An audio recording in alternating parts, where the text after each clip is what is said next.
Good afternoon friends. आज की class शुरू करते हैं। आज हम बात करेंगे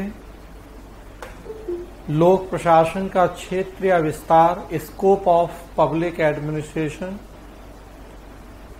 और अगर समय होगा तो और एक छोटा सा टॉपिक होगा लोक प्रशासन की प्रकृति, नेचर ऑफ पब्लिक एडमिनिस्ट्रेशन। तो पहले लोक प्रशासन का क्षेत्र या विस्तार, scope of public administration. Screen पे देखें।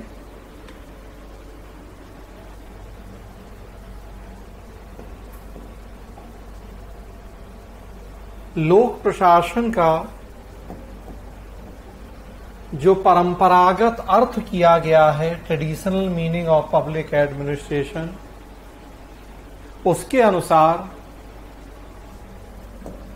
जनता के हित में किया गया सरकारी कार्यों का प्रशासन ही लोक प्रशासन कहलाता है।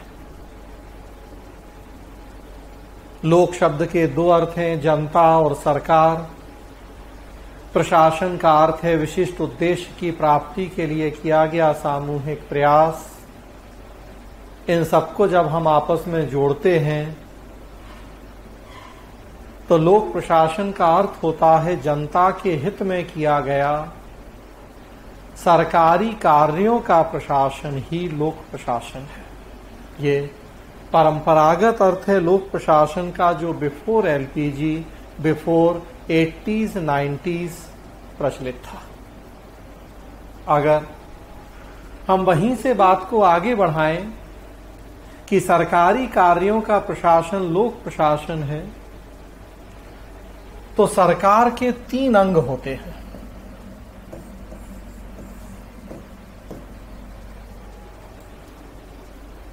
एक अंग है विधायिका या लेजिस्लेटिव।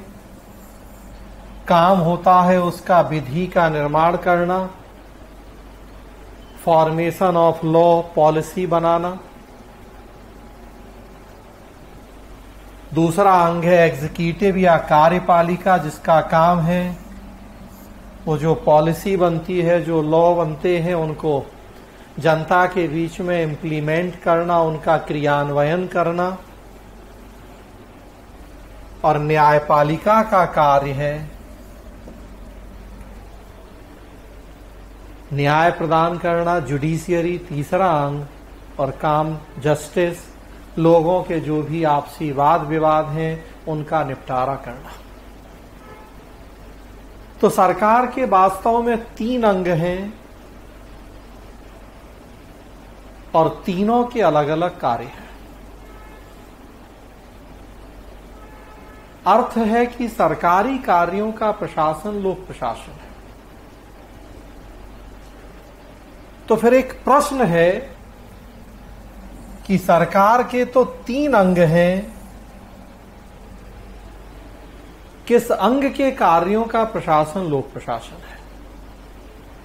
क्या हम सरकार के तीनों अंगों के कार्यों को लोक प्रशासन में शामिल करें और या फिर किसी विशिष्ट अंग के कार्यों को ही लोक प्रशासन में शामिल किया जाए? केवल कार्यपालिका हो या तीनों अंग हो, सरकार का वास्तव में मतलब क्या? ये एक प्रमुख विवाद का विषय रहा है लोक प्रशासन का जन्म होने के बाद ही, और इसी समस्या, इसी विवाद को हमने नाम दिया है लोक प्रशासन का क्षेत्र, स्कोप ऑफ पब्लिक एडमिनिस्ट्रेशन। कि लोक प्रशासन में सरकार के किस अंग के कार्यों को शामिल किया जाए, केवल कार्यपालिका या सरकार के तीनों अंगों के कार्य।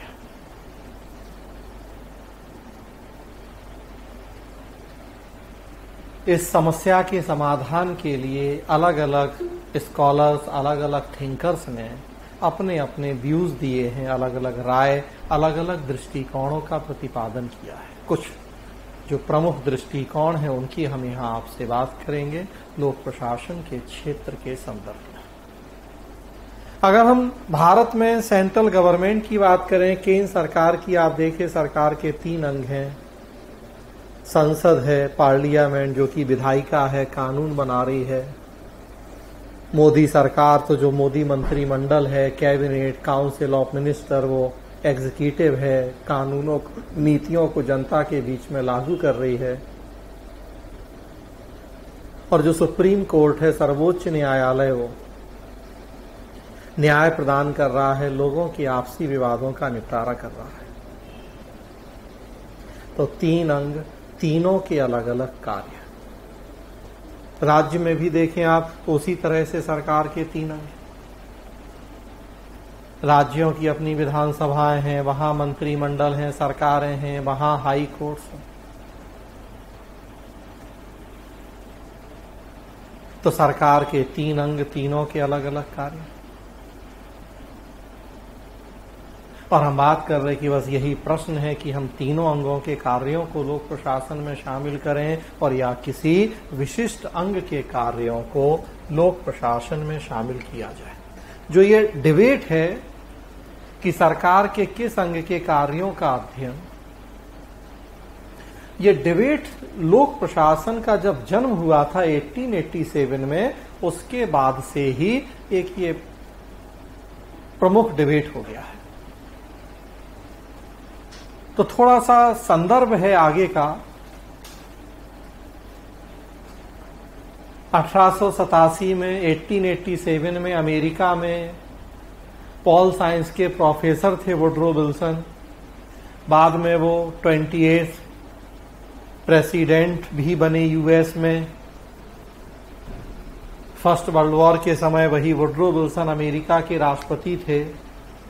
फिलहाल जिस समय की हम बात कर रहे हैं 1887, उस समय पॉलिटिकल साइंस के प्रोफेसर थे।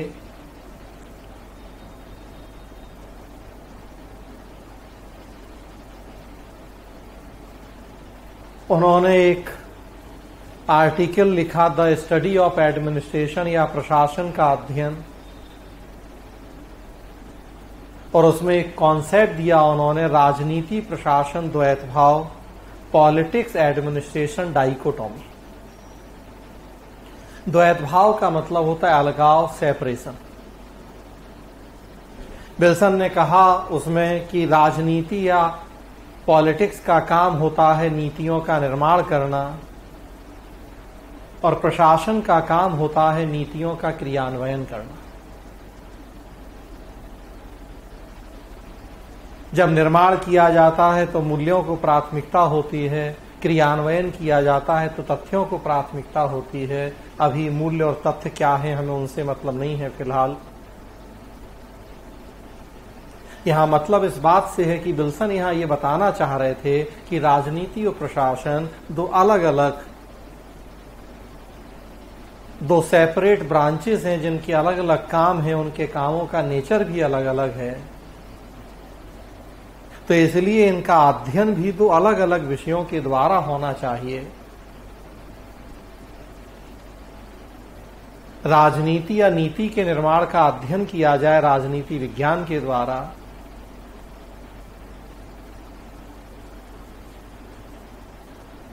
और प्रशासन या नीतियों के क्रियान्वयन का अध्ययन किया जाए लोक प्रशासन के द्वारा। जब विल्सन ने यह कॉन्सेप्ट दिया तब तक पब्लिक एडमिनिस्ट्रेशन पॉलिटिकल साइंस का ही एक पार्ट हुआ करता था।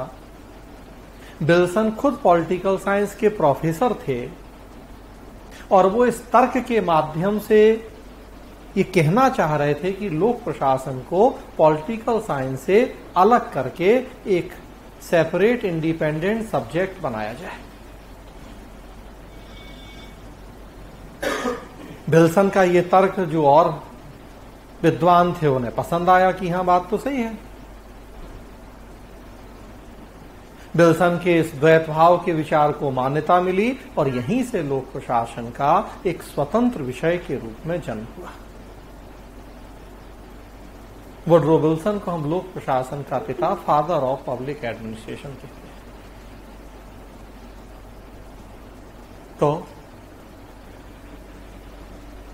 तो देखिए आप लोक प्रशासन का जन्म हुआ इस आधार पर कि उसमें हम प्रशासन का अध्ययन करेंगे। प्रशासन मतलब नीतियों के क्रियान्वयन का अध्ययन करेंगे।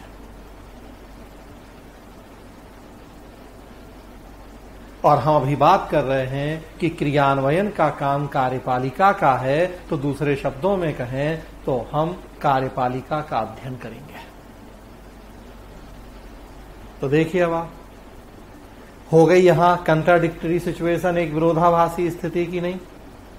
लोक प्रशासन का अर्थ कर रहे हैं हम सरकारी कार्यों का प्रशासन, जबकि जो लोक प्रशासन के पिता हैं वो कह रहे हैं कि हम लोक प्रशासन में क्रियान्वयन का अध्ययन करेंगे, मतलब कार्यपालिका का। तो यही डिबेट, यही विवाद है कि केवल कार्यपालिका या सरकार मतलब पूरी सरकार, सरकार के तीनों अंग। तो ये एक प्रमुख समस्या थी हमारे सामने जब एक स्वतंत्र विषय के रूप में लोक प्रशासन का जन्म हुआ। इसी समस्या को हमने नाम दिया है लोक प्रशासन का क्षेत्र, और उसके समाधान के लिए कुछ दृष्टिकोणों का प्रतिपादन किया गया है। सबसे पहला दृष्टिकोण देखेंगे संकुचित दृष्टिकोण, नैरो अप्रोच। संकुचित दृष्टिकोण, नैरो व्यू का कहना है, देखिए नाम ही है संकुचित या नैरो, तो इसका कहना है कि हम लोक प्रशासन में केवल कार्यपालिका शाखा के कार्यों का अध्ययन करें, और कार्यपालिका का काम है क्रियान्वयन करना, तो हम केवल उसका अध्ययन करें। तो संकुचित है, शुरुआत यहीं से हुई लोक प्रशासन का जब जन्म हुआ कि हमने पहले केवल कार्यपालिका तक ही लोक प्रशासन को सीमित रखा।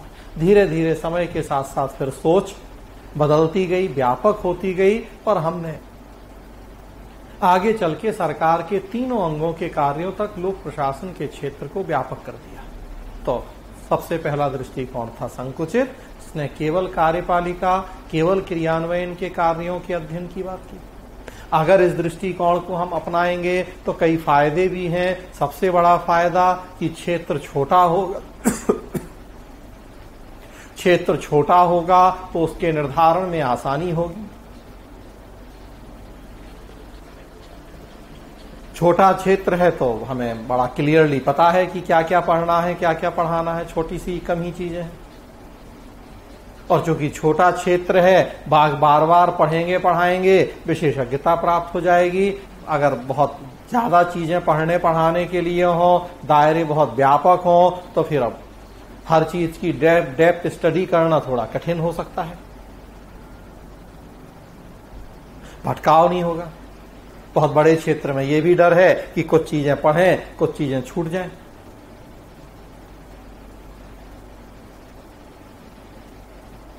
और किसी दूसरे से टकराव भी नहीं होगा। दूसरे से टकराव का मतलब कि अगर हम कहें कि हम तो लोक प्रशासन में सरकार के तीनों अंगों के कार्यों का अध्ययन करेंगे, विधायिका या निर्माण का भी अध्ययन, तो फिर पॉलिटिकल साइंस वालों को आपत्ति है कि फिर हम क्या करेंगे। अगर हम कहें कि हम न्यायपालिका का भी अध्ययन करेंगे तो लॉ वालों को आपत्ति है कि फिर हम क्या करेंगे। और पॉलिटिकल साइंस है, लॉ है, ये पब्लिक एडमिनिस्ट्रेशन से पुराने सब्जेक्ट हैं, अपने सबके एक दायरे फिक्स हैं। तो यहां समझदारी यही है कि अभी केवल कार्यपालिका और केवल क्रियान्वयन का अध्ययन कोई नहीं कर रहा है, तो हम कहें कि जो लोक प्रशासन एक नया विषय है, इसमें हम केवल कार्यपालिका या क्रियान्वयन का अध्ययन करेंगे। तो दूसरों से कोई लड़ाई झगड़ा झंझट नहीं है।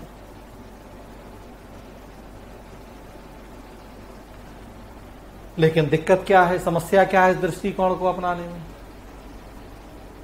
समस्या है कि ये व्यावहारिक दृष्टिकोण नहीं है, ये प्रैक्टिकल अप्रोच नहीं है। सरकार के तीनों अंगों के बीच में स्पष्ट विभाजन कर पाना संभव नहीं है।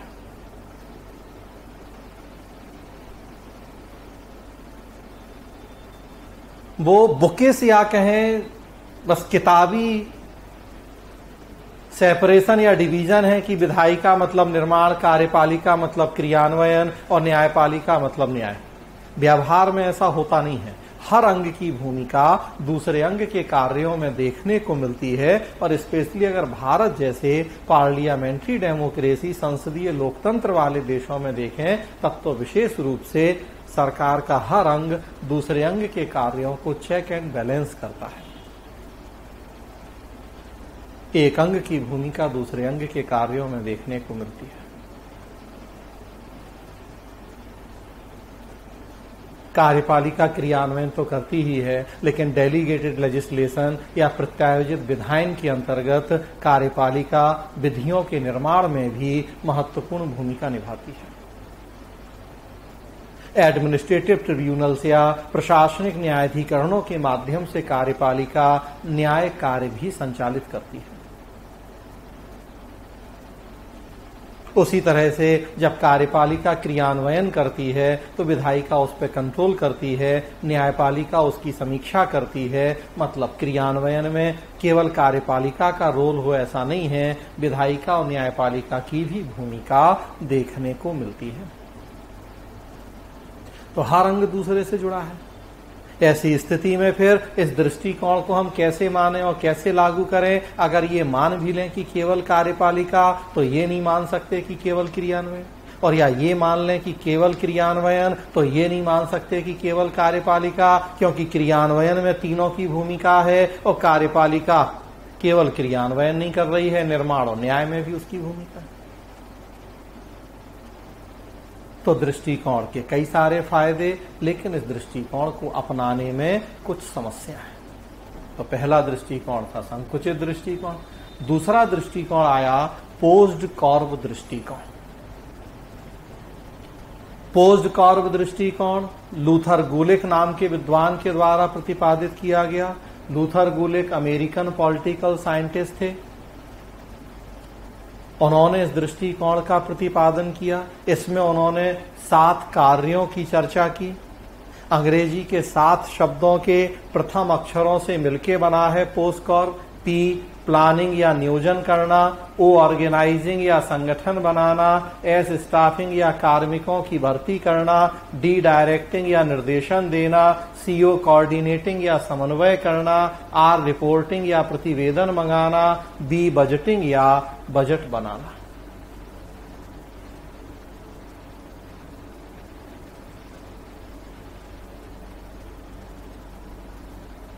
गुलिक का कहना था कि इन 7 कार्यों का अध्ययन किया जाए लोक प्रशासन विषय के अंतर्गत। Planning, organising, staffing, directing, coordinating, reporting and budgeting. किसी भी प्रशासन में आप देखेंगे ये 7 बड़े महत्वपूर्ण और अनिवार्य काम होते हैं, और गुलिक ने इनको पहचाना और कहा कि इनका अध्ययन कर लें हम लोक प्रशासन। प्लानिंग मतलब क्या करना है, कैसे करना है, इसका निर्धारण किया जाता है। फिर करने के लिए एक ऑर्गेनाइजेशन, एक स्ट्रक्चर चाहिए होता है, उसमें कार्मिकों की व्यवस्था की जाती है। उच्च अधिकारी अधीनस्थों को बताते हैं क्या करो कैसे करो, तो डायरेक्शन होता है। आपस में तालमेल जरूरी है, समन्वय। नीचे वालों ने क्या किया कैसे किया उसकी रिपोर्ट मंगाई जाती है, तो प्रतिवेदन। और बिना पैसे के कुछ होना नहीं है, तो बजट। तो गुलिक का कहना था कि इन 7 कार्यों का अध्ययन करें लोक प्रशासन विषय के अंतर्गत। नाम पोज्ड कॉर्ब दृष्टिकोण।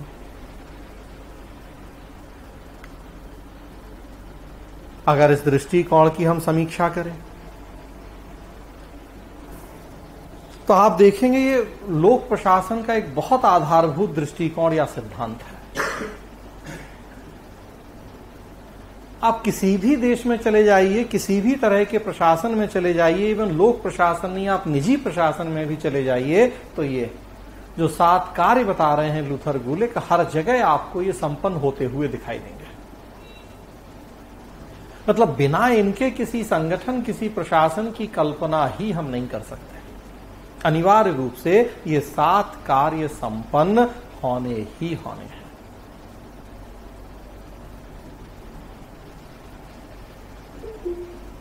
तो बहुत महत्वपूर्ण सिद्धांत या दृष्टिकोण है। ऐसा कहा जाता है कि लोक प्रशासन के बारे में जब कुछ भी समझ में नहीं आए, जहां दिमाग चलना वहां बंद कर दे, वैसे पोस्टकॉर्प को याद कर लो। जैसे विपत्ति में भगवान को याद किया जाता है, वैसे लोक प्रशासन में पोस्टकॉर्प को याद कर लो। लोक प्रशासन से जुड़े एक महत्वपूर्ण विद्वान हुए हैं अमेरिका के ही F.W. रिक्स। कंपैरेटिव स्टडी, तुलनात्मक लोक प्रशासन में उनका बहुत महत्वपूर्ण योगदान है। कंपैरिजन के लिए, स्टडी करने के लिए वो भारत या कई और विकासशील देशों के भ्रमण पे आए थे, और जब आ रहे थे इन देशों के भ्रमण पे, उन्हें बेसिकली डेवलप्ड और डेवलपिंग कंट्रीज को कंपेयर करना था। तो जब आ रहे थे भ्रमण पे तो बड़े परेशान थे, टेंशन थे, नया देश है, नए लोग हैं। और हो क्या रहा था कि जब यहाँ भ्रमण पे आ रहे थे तो हमारे यहाँ के कुछ जो बड़ी बड़ी यूनिवर्सिटी हैं, कुछ और ऐसे गवर्नमेंट या प्राइवेट ऑर्गेनाइजेशन हैं, वो उन्हें अतिथि के तौर पे, गेस्ट के तौर पे बुला रहे थे उनका, ताकि एक लेक्चर हो, वो अपने कुछ रिसर्च, अपने कुछ स्टडीज को डिस्कस करें स्टूडेंट या और दूसरे लोगों के साथ। अब बड़े परेशान, टेंशन, नया देश, नए लोग, कैसी ऑडियंस होंगे, हमारी बात समझेंगे नहीं समझेंगे, कुछ पूछेंगे हम जवाब दे पाएंगे नहीं दे पाएंगे क्या। ये हमेशा एक कोई वक्ता है, कोई नए अगर जगह जाना पड़े, नए श्रोता, तो शुरू में थोड़ा सा तो मन में एक भय होता ही है कि पता नहीं कैसे होंगे सामने वाले। और यहां पर एकदम डिफरेंट, नया देश, नया कल्चर, नया सब कुछ। तो बहुत परेशान थे आने के पहले। अपने एक मित्र के साथ बैठे अपना ऐसे डिस्कस कर रहे थे, तो उनके मित्र ने सलाह दी उन्हें कि जब लोक प्रशासन के बारे में कुछ भी समझ में ना आए, जहां लगे कि अब दिमाग काम नहीं कर रहा, वहां पोस्टकॉर्प को याद कर लेना। और 7 शब्द हैं, एक एक करके इन पे बोलना शुरू करना। 2-2, 5-5 मिनट भी बोलोगे POSD सब पे, तो आधा घंटा 1 घंटे का लेक्चर तो वैसे ही हो जाएगा। मतलब इतना महत्वपूर्ण सिद्धांत है ये। आपको भी सलाह दी जाती है कि एग्जाम में अगर कभी ऐसी स्थिति बन जाए कि हमारा दिमाग ही काम नहीं कर रहा कि इस प्रश्न के आंसर में क्या लिखें, तो ब्लैंक छोड़ने से अच्छा होता है कि उसमें पोस्टकॉर्प लिख दो। 10 में से 2-4 नंबर मिल ही जाएंगे, 0 नहीं होगा। ऐसा सिद्धांत है। इतने महत्वपूर्ण 7 कार्य हैं लूथर गुलिक ने कि उसी की बात पोस्टकॉर्प दृष्टिकोण। लेकिन उसकी भी आलोचनाएं हुई, कई कमियां हैं उसकी। सबसे बड़ी आलोचना की गई लेविस मेरियम के द्वारा। लेविस मेरियम ने कहा कि लूथर गुलिक ने इस पोस्टकॉर्प दृष्टिकोण में पाठ्य विषयक ज्ञान की उपेक्षा की है, सब्जेक्ट मैटर की उपेक्षा की है। पाठ्य विषयक ज्ञान या सब्जेक्ट मैटर की उपेक्षा की है। क्या मतलब इस बात का? मेरियम ने अपनी बात को आगे बढ़ाया। मेरियम ने कहा कि लोक प्रशासन का क्षेत्र कैंची के समान 2 फलकों वाला औजार है। लोक प्रशासन का क्षेत्र कैंची के समान 2 फलकों वाला औजार है, जिसकी एक फलक है किस अंग के कार्य और दूसरी फलक है कौन से कार्य।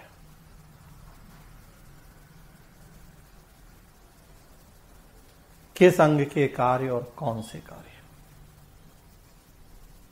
और देखिए आप लूथर गुलिक क्या बता रहे हैं कि कौन से कार्यों का अध्ययन करें लोक प्रशासन में। ये नहीं बता रहे कि किस अंग के कार्यों का अध्ययन करें। अभी तक क्या हमने आज शुरुआत की है, क्या स्टडी कर रहे हैं हम कि सरकार के किस अंग के कार्यों का अध्ययन। तो संकुचित दृष्टिकोण में हमने कहा कार्यपालिका, और उसका क्या काम, तो क्रियान्वयन।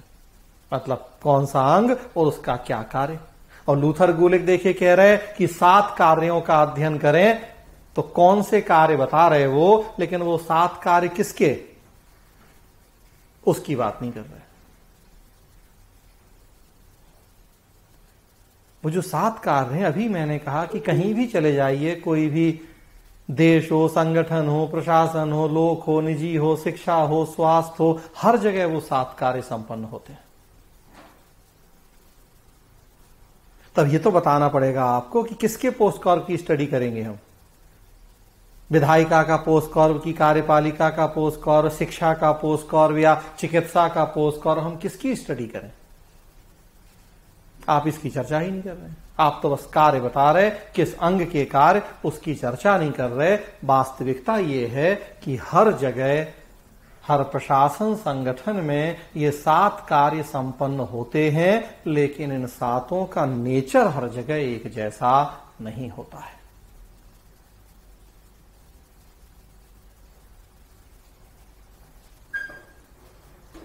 शिक्षा में भी बजट बनता है और रक्षा में भी बजट बनता है। बजटिंग दोनों जगह है, लेकिन दोनों जगह बजटिंग का नेचर एक जैसा नहीं है।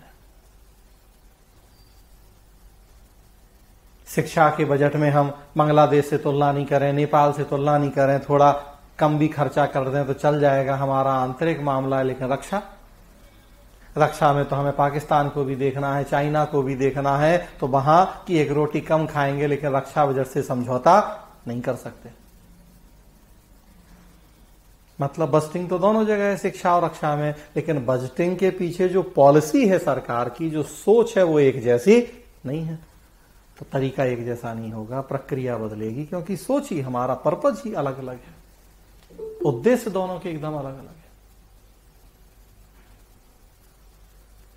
तो ये भी तो बताना पड़ेगा कि बजटिंग की हम स्टडी करेंगे, लेकिन किसकी बजटिंग? शिक्षा की बजटिंग की, स्वास्थ्य की बजटिंग की, रक्षा की बजटिंग? और वो ये बता ही नहीं रहे। तो उसी को इन्होंने कहा कि इन्होंने सब्जेक्ट मैटर या पाठ्य विषय ज्ञान की उपेक्षा की है। इसे चाहे तो तीसरा दृष्टिकोण भी कह सकते हैं, जो लेविस मेरियम के ये विचार हैं। चाहे तो इसे तीसरा दृष्टिकोण भी कह दिया जाता है, विषय वस्तु दृष्टिकोण।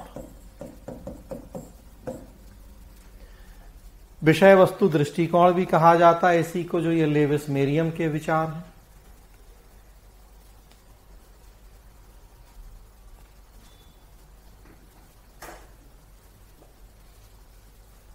कुछ और आलोचना हुई। एक और आलोचना हुई कि इसमें सारे कार्य शामिल नहीं हैं। गोलेक ने जो 7 कार्य बताए, ठीक है, बहुत महत्वपूर्ण है, हर जगह होते हैं, लेकिन केवल यही 7 नहीं होते, और भी बहुत काम होते हैं। मोटिवेटिंग, अभिप्रेरित करना, यह भी एक बहुत जरूरी काम होता है। लीडिंग या नेतृत्व करना, यह भी एक बहुत जरूरी काम होता है। कंट्रोलिंग या नियंत्रण करना, कमांडिंग या आदेश देना, कई ऐसे और महत्वपूर्ण कार्य होते हैं हर संगठन या प्रशासन में। गोलेक उसकी बात नहीं कर रहे। तो सारे कार्य नहीं बताए हैं गोलेक ने। बाद में 1971 में गोलेक ने उस पोस्टकॉर्प में एक काम और जोड़ा भी, जो ये पोस्टकॉर्प की थ्योरी दी गोलेक ने, ये 1937 के आसपास दी। बाद में फिर जब आलोचनाएं हुई तो एक जो ये सारे कार्य शामिल नहीं, इस पे उन्होंने थोड़ा काम किया, और 71 में पोस्टकॉर्प में एक काम और जोड़ा, इवैल्यूएटिंग या मूल्यांकन करना। इवैल्यूएटिंग या मूल्यांकन करना। तो 7 की जगह 8 हो गए काम पोस्टकॉर्प के, लेकिन फिर भी कई काम छूटे हुए। एक आलोचना की जाती है कि उन्होंने मानवीय तत्वों की अनदेखी की है, व्यक्ति की भावनाओं, पसंद नापसंद को कोई स्थान नहीं है। ये आगे समझेंगे बात, अभी समझ में नहीं आएगी। और एक बात है, ये भी आगे समझेंगे कि ये औपचारिक संगठनों की वास्तुकला है। संगठन 2 तरह के होते हैं, औपचारिक, अनौपचारिक। और लूथर गोलेक को फॉर्मल ऑर्गेनाइजेशन या औपचारिक संगठन का समर्थक माना जाता है। उसमें व्यक्ति की भावनाओं, फीलिंग्स को, इमोशंस को कोई स्थान नहीं होता है, तो मानवीय तत्वों की उसमें उपेक्षा होती है। तो यह दूसरा दृष्टिकोण पोस्टकॉर्प दृष्टिकोण आया।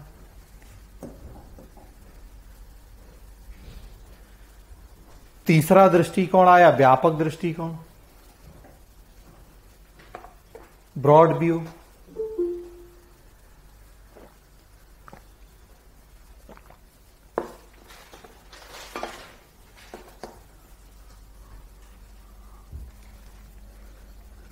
सतवीर एक बार ऐड कर लो, पता नहीं कौन है ये बार बार जुड़ रहे, तो एक बार आज बात करते हैं।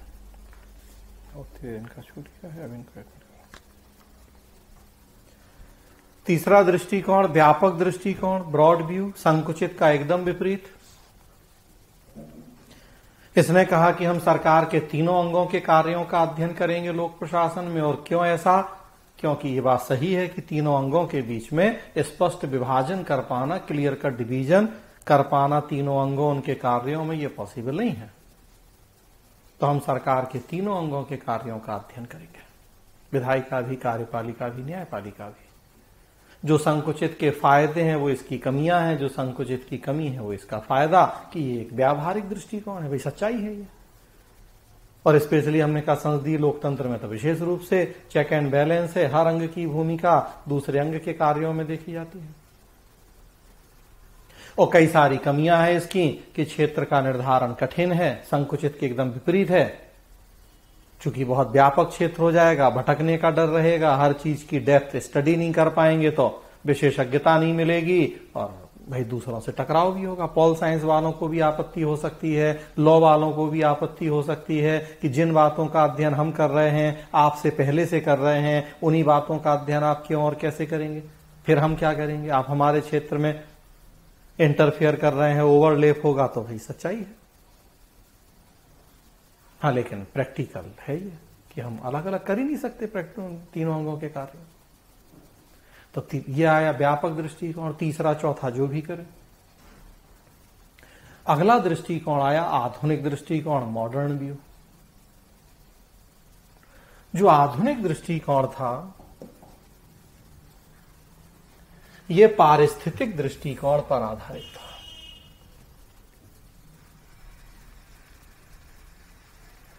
आधुनिक दृष्टिकोण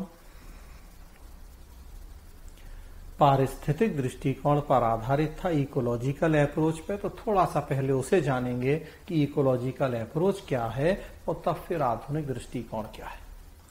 इकोलॉजिकल अप्रोच या पारिस्थितिक दृष्टिकोण का कहना है कि प्रशासन और उसकी परिस्थिति, एडमिनिस्ट्रेशन एंड इट्स इकोलॉजी, ये एक दूसरे से दोनों घनिष्ठ रूप में जुड़े हुए हैं। जब तक हम इनके पारस्परिक प्रभाव का अध्ययन नहीं करेंगे, हम इसकी पारस्परिक संबद्धता, निर्भरता का अध्ययन नहीं करेंगे, तब तक हम प्रशासन को सही तरीके से समझ नहीं पाएंगे। कोई भी एडमिनिस्ट्रेशन है वो वैक्यूम में, वो निर्वात में काम नहीं करता, उसकी एक इकोलॉजी होती है। इकोलॉजी सोशल हो, इकोनॉमिक हो, पॉलिटिकल हो, कल्चरल हो, जियोग्राफिकल हो,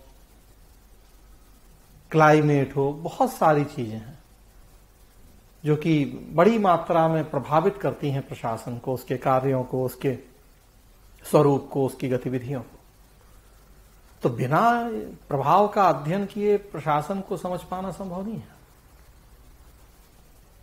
और जो ये अप्रोच है, इकोलॉजिकल अप्रोच, ये वास्तव में आप देखेंगे तो ज्योग्राफी है, बायोलॉजी है या और दूसरे सब्जेक्ट हैं, उन सब में पहले से प्रचलित रही है ये अप्रोच। पब्लिक एडमिशन में तो बाद में आई ये approach. After second world war हमने पब्लिक एडमिशन में इस अप्रोच को अपनाया। आप देखिए कि परिस्थिति बदलती है तो जीव जंतु बदल जाते हैं, परिस्थिति बदलती है तो वनस्पति बदल जाती है। वही अप्रोच हमने यहां उठाई है कि परिस्थिति बदलेगी तो प्रशासन भी बदल जाएगा, उसका नेचर, उसका कार्य, उसकी भूमिका भी बदल जाएगी। कश्मीर की देखिए, परिस्थिति, भौगोलिक, जलवायु अलग है तो वहां के जीव जंतु, पेड़ पौधे अलग हैं। बिहार की परिस्थिति अलग है, भौगोलिक, जलवायु, तो देखिए पेड़ पौधे, जीव जंतु अलग हैं। तब अगर हम परिस्थिति की स्टडी नहीं करें तो सीधा जीव जंतुओं